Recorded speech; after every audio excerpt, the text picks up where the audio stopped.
Hey guys, John here, and welcome to the Wrestlemania 2 review. Wrestlemania 2 was the sequel to Wrestlemania, and in trying to recreate the novelty, they decided to emanate from three cities: Los Angeles, New York, and Chicago.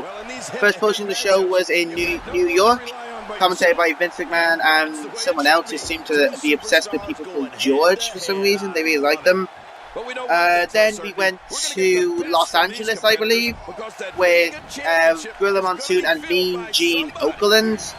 And then we went to Chicago, I think, for the main event of the show with Jesse the Body Ventura and your man who was like the host sort of guy for WrestleMania 1, him on commentary. Well, the first match of the night ended in a double countout. It picked Don Morocco, who was being managed by Mr. Fuji, against Mr. Wonderful Paul Orndorff. It was a 2 out of 5 match. I'm going to do this for my whole rating system. 2 out of 5. It was meh. It's double countout. I'm not going to wait till on the show. Up next was George the Animal Steel, rest in peace, versus the Macho Man Randy Savage for the Intercontinental Championship. I see that's the match going on here. I need to point out that the female commentator they had with Vinnie Mac wasn't really good, to be honest. She championed George Steele over Randy Savage because Savage was treating Elizabeth bad, I guess. Even though I don't know. And then later she championed George Wells over Jake the Snake over... I don't know, Jake has a snake apparently. Anyways, Macho Man won and was still the Intercontinental Champion. Up next again, Wells Roberts. Interesting fact, Roberts only debuted 3 weeks before WrestleMania. Interesting fact there. Roberts won via his trademark DDT. Up next was Roddy Piper versus Mr. T in a boxing match, which Mr. T won via DQ after Roddy Piper body slammed him.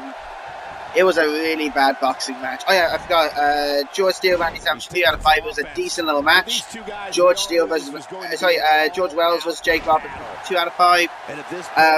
Mr. T, it wasn't really that good. He won. Then we went to Bennett McIntyre from Ireland versus Fabius Moolah. Moolah won within like a minute, so it wasn't that good. 1 out of 5.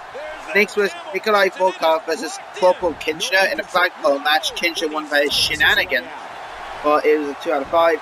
20-man battle. It featured guys like Bret Hart, Tony Atlas, Hillbilly Jim, The Iron Sheik, Jim Neidhart, Bruno Sammartino, his only pay-per-view appearance, by the way, and Andre. It was a 3 out of 5 match against NFL players. Andre won, last eliminating the Hitman.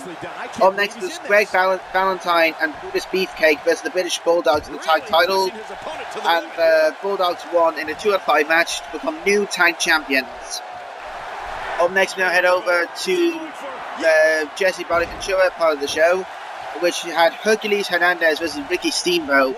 I should give this a 3 out of 5 match because most people had the match of their life with the Dragon, and along with Randy Savage, those two were like the workhorses back then, like the Sami Zayn and Kevin Owens. Up next was Adrian Adonis versus Uncle Elmer. I rated this a 0 out of 5. Probably one of the worst matches I've ever seen. Elmer won. Up next was the Funks versus Tito Santana and the Junkyard Dog. The Funks won via shenanigans. That's all I have to say there. And up next, the main event, King Kong Bundy versus Hulk Hogan, the WWE Championship inside a steel cage. Funnily enough, this is the only traditional steel cage match in history.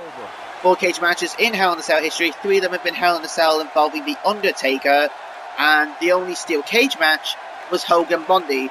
Hogan won, bumped Bobby Heenan off the cell, then he had to fly back to Florida for surgery. Utter legend.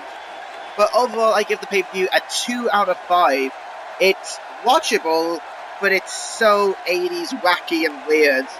It did live up to its predecessor or its ancestor, but it was watchable compared to later WrestleManias, like WrestleMania 9. Most matches were very technical based, not a lot of flamboyance besides the Dragon and the Macho Man. Not great, but not perfect. That was WrestleMania 2. Keep an eye out for other WrestleMania reviews. Please like, subscribe, and I'll see you guys later. Take care. Continental Champion, Macho Man.